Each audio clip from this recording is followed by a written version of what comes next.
Stop posting about your struggles on social media. Stop telling your friends about your problems. Stop explaining to your family why life is hard. I know this sounds harsh, but here's the uncomfortable truth that nobody wants to hear. Every time you open your mouth to complain, you're choosing to stay weak. You think you're processing your emotions or seeking support, but what you're actually doing is programming your mind for failure. The most successful people you know aren't successful because they had fewer problems than you. They're successful because they kept their problems to themselves and channeled that energy into solutions instead. There was a woman named Elena who worked the night shift at a hospital cleaning floors. Every morning at 6 a.m., when her shift ended, she would drive across town to her second job at a small bakery. At 2 p.m., she would leave the bakery and pick up her 2 children from school, help them with homework, cook dinner, and then prepare for another night at the hospital. This routine continued for 4 years straight. 4 years of barely 3 hours of sleep each night. 4 years of aching feet and exhausted bones. 4 years of financial struggle that would break most people. But here's what made Elena different from everyone else in her situation. She never complained, not once. Not to her co-workers, not to her friends, not to her family. While other single mothers in similar circumstances posted their struggles on social media, seeking sympathy and financial help from strangers, Elena chose silence. While others spent their lunch breaks talking about how hard life was, Elena spent hers reading business books from the library. You see, Elena understood something that most people never learn. She understood that complaint is the enemy of progress. Every minute she could have spent talking about her problems, she invested in studying solutions. Every ounce of energy she could have used feeling sorry for herself, she redirected toward building something better. After 4 years of this silent determination, Elena opened her own cleaning company. Today, she employs 12 people and owns 3 buildings in her city. When people ask her how she did it, she gives them a simple answer that most people don't want to hear. She says, "I kept my mouth shut and my hands busy." This is the first principle of true strength. The strongest people say nothing because they understand that words without action are just noise. They understand that the energy you spend complaining is energy you could be using to change your situation. Most people have this backwards. They think that talking about their problems somehow makes them smaller. They believe that sharing their struggles will attract help or sympathy that will make their lives easier. But what really happens is this. The more you talk about your problems, the more real they become in your mind. The more you focus on what's wrong, the less mental space you have for seeing what could be right. Listen to me carefully. Your problems are not your identity. Your struggles are not your story. Your current situation is not your final destination. But when you keep talking about these things, when you keep rehearsing your difficulties, you program your mind to see yourself as a victim instead of a victor. Elena knew this instinctively. She knew that every time she opened her mouth to complain, she was choosing to be weak. Every time she was tempted to feel sorry for herself, she was choosing to stay stuck. Instead, she chose silence. She chose to let her actions speak louder than her words. But there's something even deeper happening here. When you stop talking about your problems, something powerful occurs in your mind. You stop being the person who has problems, and you start being the person who solves problems. This is not just a change in behavior, it's a complete transformation of identity. Think about the people in your life who are always talking about their difficulties. Notice how they seem to attract more difficulties. Notice how their problems seem to multiply instead of diminish. This is not coincidence. This is the law of focus in action. Whatever you focus on expands. Whatever you talk about grows. Whatever you give your attention to becomes your reality. Elena understood this law, even if she couldn't explain it in scientific terms. She understood that by keeping quiet about her struggles, she was refusing to feed them with her attention. She was starving her problems of the energy they needed to survive and grow. But here's what most people miss about this principle. Choosing silence is not the same as choosing denial. Elena wasn't pretending that her problems didn't exist. She wasn't living in fantasy or avoiding reality. She was simply refusing to give her problems more power than they deserved. There's a difference between acknowledging a problem and worshiping it. There's a difference between being aware of a challenge and making it your God. Elena acknowledged her financial struggles, but she didn't worship them. She was aware of her exhaustion, but she didn't make it her excuse. This is where most people fail. They think that recognizing a problem means they have to talk about it constantly. They think that being honest about their struggles means they have to broadcast them to the world. But the strongest people understand that you can be completely honest about your situation without making it your conversation. Elena chose to have different conversations. Instead of talking about how tired she was, she talked to herself about how strong she was becoming. Instead of focusing on how little money she had, she focused on how much she was learning about business. Instead of complaining about her circumstances, she was constantly asking herself, what can I do today to change this? This is the mindset that separates the strong from the weak. Weak people talk about their problems because talking makes them feel like they're doing something about them.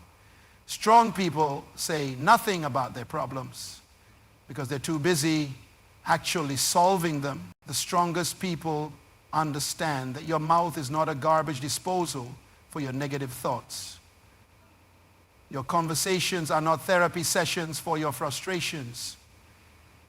Your words are tools for building your future, not weapons for destroying your present. When Eleanor finally opened her cleaning company, people called her success overnight. They said she was lucky. They said she was in the right place at the right time. But Eleanor knew the truth. Her success was 4 years in the making. 4 years of silent determination. 4 years of choosing action over complaint. 4 years of building strength in the quiet places where no one was watching. This is the power of silent strength. It builds in secret, but it reveals itself in public. It grows in darkness, but it shines in daylight. It develops in silence, but it speaks through results. Let me tell you about two brothers, Marcus and David. They both inherited their father's small auto repair shop when he passed away. The business was struggling, barely breaking even, with only 2 employees and outdated equipment. Both brothers had the same starting point, the same resources, the same opportunities, but they chose completely different paths. Marcus was what you might call a talker. Every morning, he would spend the first hour of his workday calling friends and family, explaining how difficult the business was to run. He joined every networking group in town, not to learn or grow, but to tell everyone about his challenges. He was constantly on social media, posting about the grind and the struggle of being a small business owner. He attended every seminar and workshop he could find, not to implement what he learned, but to network and tell people about his problems. Marcus had convinced himself that talking about his struggles was part of building his business. He called it creating awareness and building relationships. But what he was really doing was bleeding energy. Every conversation about his problems was energy that could have been used to solve them. Every hour spent explaining his difficulties was an hour not spent working on solutions. David, on the other hand, said nothing. While Marcus was on his phone complaining to relatives, David was under the hood of a car. While Marcus was at networking events talking about his vision, David was researching new diagnostic equipment. While Marcus was posting motivational quotes about entrepreneurship on social media, David was taking online courses in business management and automotive technology. Here's what happened over the next 3 years. Marcus expanded his network. He became known in his community as the guy who was working hard and hustling. People felt sorry for him and his struggles. Some even tried to help by referring customers to his shop. But despite all this attention and sympathy, his business remained exactly where it started, barely breaking even. David, however, had transformed his father's struggling shop into the most profitable auto repair business in the county. He had hired 8 new employees, upgraded all his equipment, and opened a second location. When people asked him how he did it, he would just smile and say, "I focused on the work, not the talk." This is the energy conservation principle that most people never understand. You have a limited amount of mental and emotional energy each day. You can spend that energy talking about your problems, or you can spend it solving them. You cannot do both effectively. Think about it this way. Your mind is like a smartphone battery. Every app you run drains the battery. Every complaint you voice is like running an energy-draining app in the background. Every time you rehash your problem with someone, you're using processing power that could be directed towards solutions. Marcus was running complaint apps all day long. His mental battery was constantly drained by negative conversations, self-pity sessions, and problem function thinking. By the time he got to actual work, he was mentally exhausted. He had no creative energy left for innovation, no emotional energy left for leadership, no spiritual energy left for vision. David understood this intuitively. He kept his mental battery fully charged by refusing to waste energy on unproductive conversations. He channeled every ounce of his mental power toward one goal, making his business successful.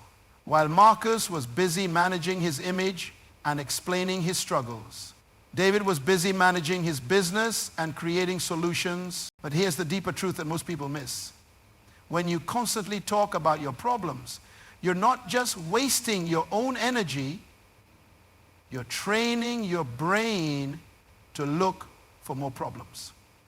Your mind becomes a problem detection machine instead of a solution creation machine. You develop what I call complaint consciousness, a mental state where you automatically focus on what's wrong instead of what's possible. Marcus had complaint consciousness. He could walk into his shop and immediately spot everything that was broken, outdated, or insufficient. He could tell you in detail about every customer who didn't pay on time, every employee who showed up late, every supplier who disappointed him. His mind had become a catalog of problems. David had solution consciousness.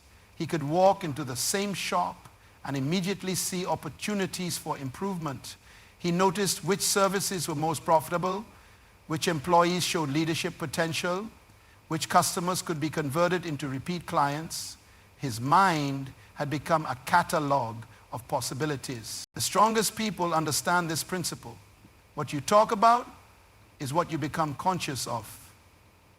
And what you become conscious of is what you create more of in your life if you want to be strong.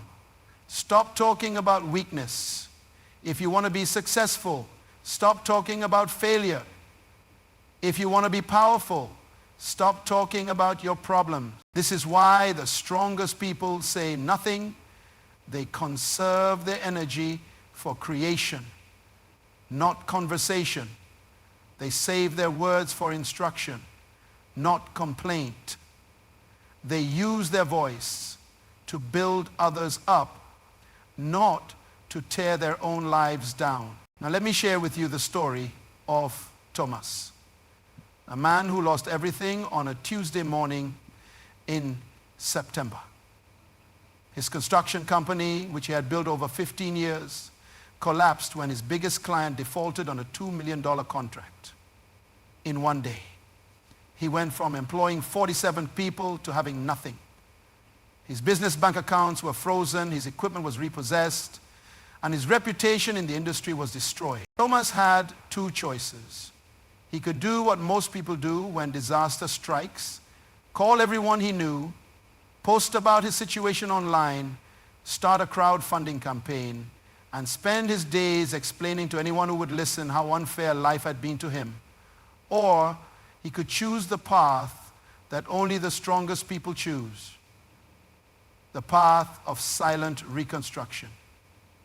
The path of silent reconstruction. Thomas chose silence, not because he was proud or stubborn, but because he understood something that weak people never grasp. He understood that there is a special kind of strength that can only be built in solitude. There is a power that can only be developed when nobody is watching, when nobody is cheering, when nobody even knows what you're going through. For 18 months, Thomas worked as a day laborer on construction sites, the same sites where he used to be the boss. He woke up at 4:30 every morning, packed his lunch, and showed up ready to work. His former competitors saw him there. His old employees worked alongside him. His past clients drove by the job sites where he was laying concrete and installing drywall. But Thomas never explained himself to anyone. He never told his story.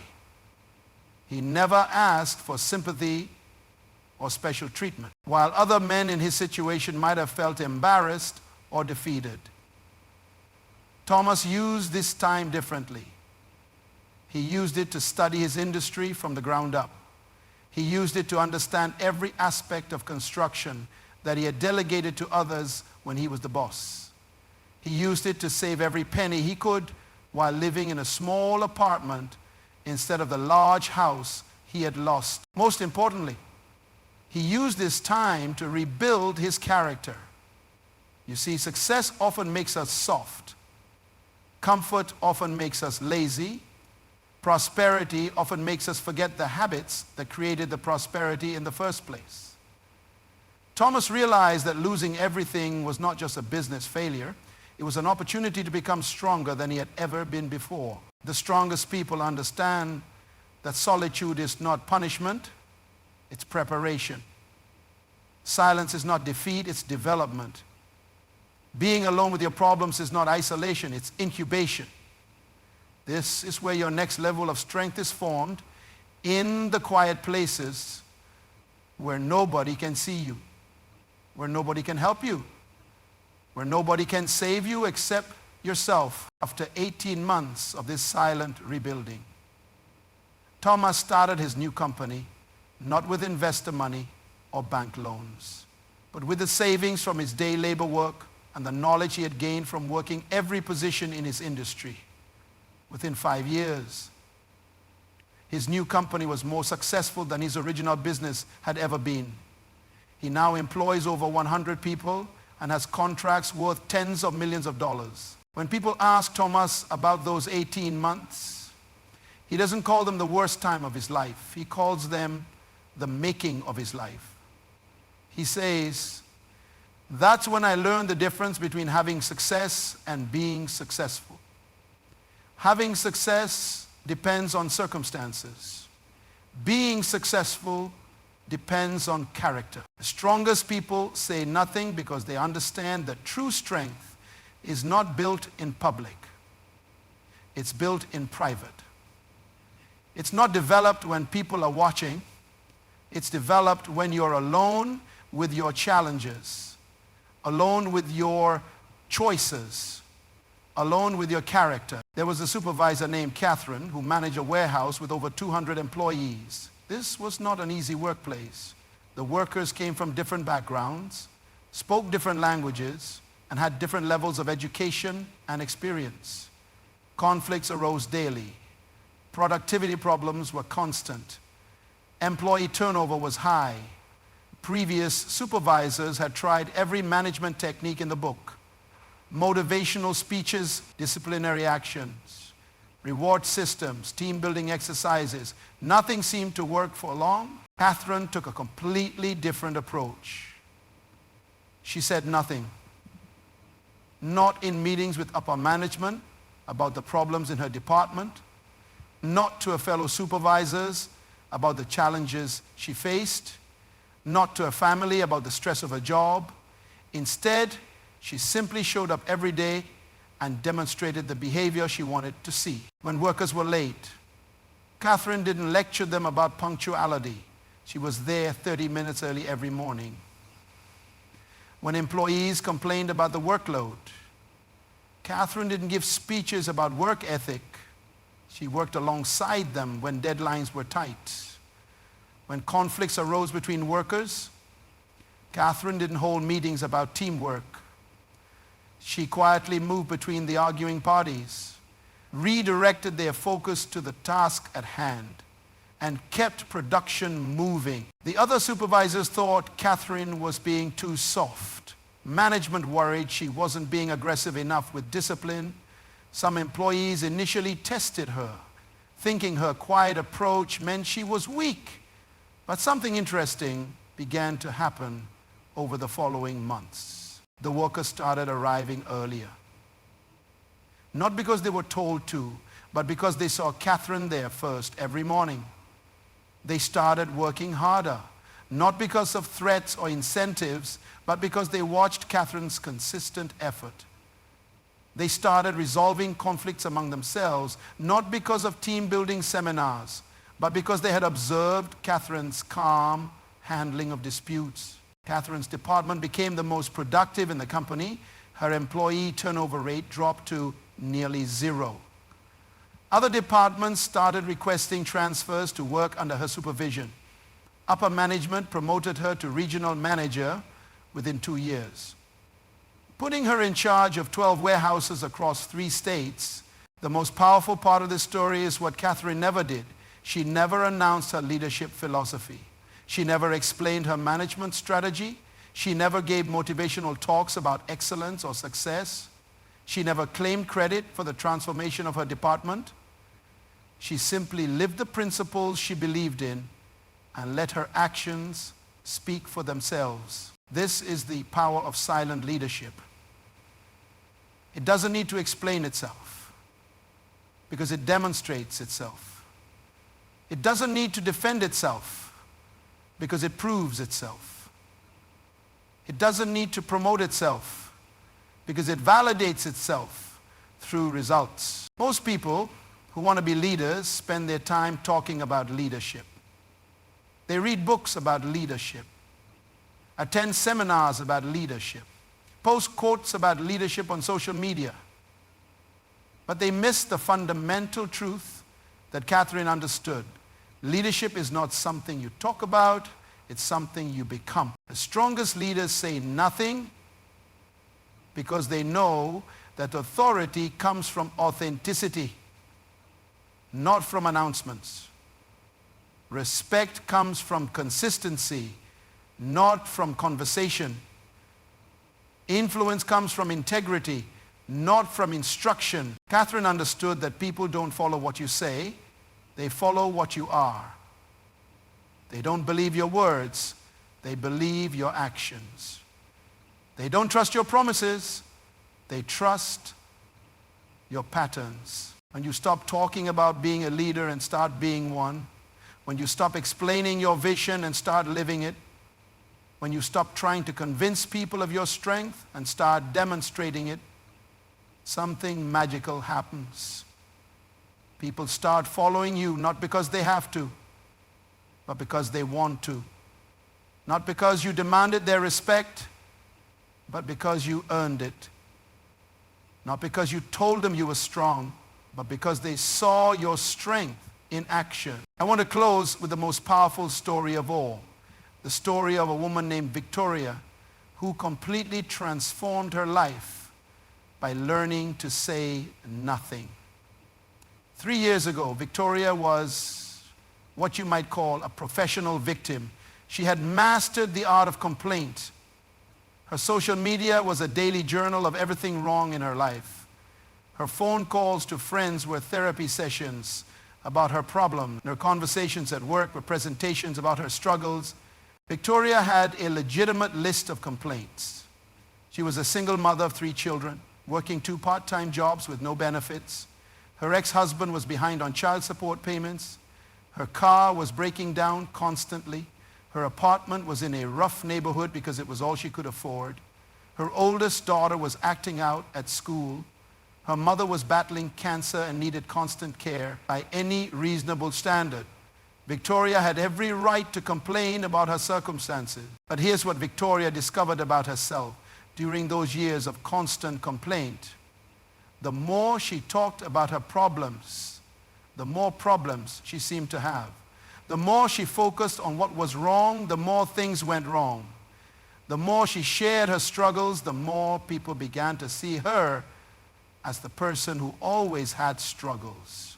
Victoria noticed that when she walked into a room, conversations would stop. When she approached co-workers, they would suddenly remember urgent tasks they needed to complete. When she called friends, they would cut the conversation short. Without realizing it, Victoria had become the person everyone avoided, because being around her meant being drained by her negativity. The turning point came on a Thursday evening when Victoria overheard her 8-year-old son talking to his younger sister. He said, "Don't tell mommy about what happened at school today. She already has too many problems, and it will just make her more sad." In that moment, Victoria realized that her constant complaining wasn't just affecting her. It was teaching her children that problems were bigger than solutions, that circumstances were stronger than character, that talking about difficulties was more important than overcoming them. That night, Victoria made a decision that changed everything. She decided to stop talking about her problems completely. Not to her friends, not on social media, not to her co-workers, not even to herself. She decided that for the next year, she would be silent about her struggles and loud about her solutions. The first week was the hardest. Victoria had to catch herself dozens of times each day when she was about to launch into a complaint or share a problem. She had to find new things to talk about with friends. She had to completely change her social media presence. She had to restructure her entire way of thinking and communicating. But something remarkable began to happen. When Victoria stopped spending mental energy on complaining, she suddenly had that energy available for problem solving. When she stopped talking about how hard it was to work 2 jobs, she started researching career opportunities that would allow her to work 1 better job. When she stopped complaining about her ex-husband's lack of support, she started taking legal action to enforce the child support order. Within 3 months, Victoria had enrolled in an online certification program for medical coding. Instead of spending her lunch breaks complaining to co-workers, she was studying. Instead of spending her evenings on the phone rehashing her problems, she was completing coursework. Instead of posting about her struggles on social media, she was networking with professionals in the healthcare industry. The transformation wasn't just professional, it was personal.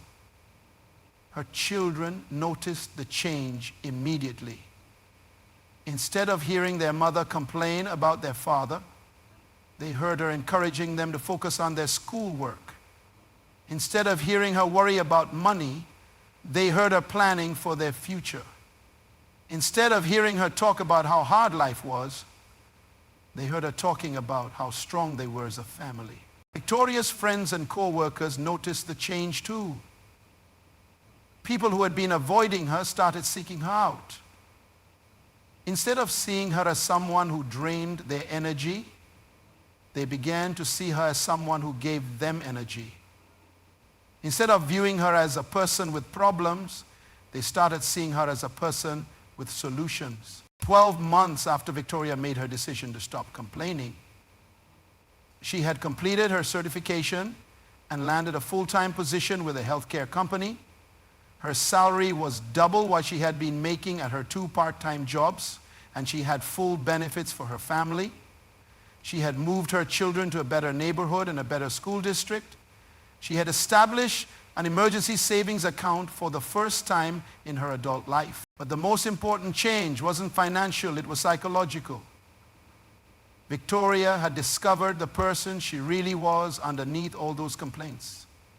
She had found her strength, her creativity, her problem-solving ability, her leadership capacity.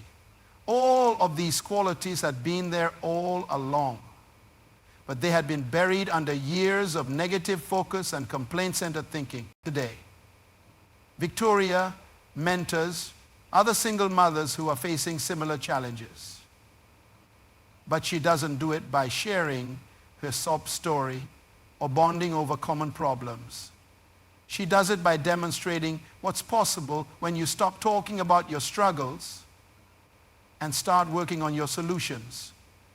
She shows them through her example that the strongest people say nothing about their problems because they're too busy solving them. This is what I want you to understand. You have a choice right now. You can continue to be the person who talks about your problems, or you can become the person who solves them. You can continue to use your words to rehearse your struggles, or you can use your silence to rebuild your strength. You can continue to seek sympathy for your circumstances, or you can start creating solutions for your situation. The strongest people in history were not the ones who talked the most about their challenges. They were the ones who said nothing about their problems and everything through their results. They understood that complaint is the enemy of progress, that talking about weakness creates more weakness, that focusing on problems attracts more problems. Your problems are not your identity. Your struggles are not your story. Your current situation is not your final destination. But as long as you keep talking about these things, as long as you keep rehearsing your difficulties, you will keep living them starting today. Make the same choice that Eleanor made, that David made, that Thomas made, that Catherine made, that Victoria made. Choose silence over complaint. Choose action over explanation. Choose strength over sympathy. Choose to be the person who says nothing about their problems because they're too busy becoming the solution. The strongest people say nothing because they know that true power speaks through results, not through rhetoric. Your life is waiting for you to stop talking about changing it and start silently transforming it. The question is, are you strong enough to say nothing?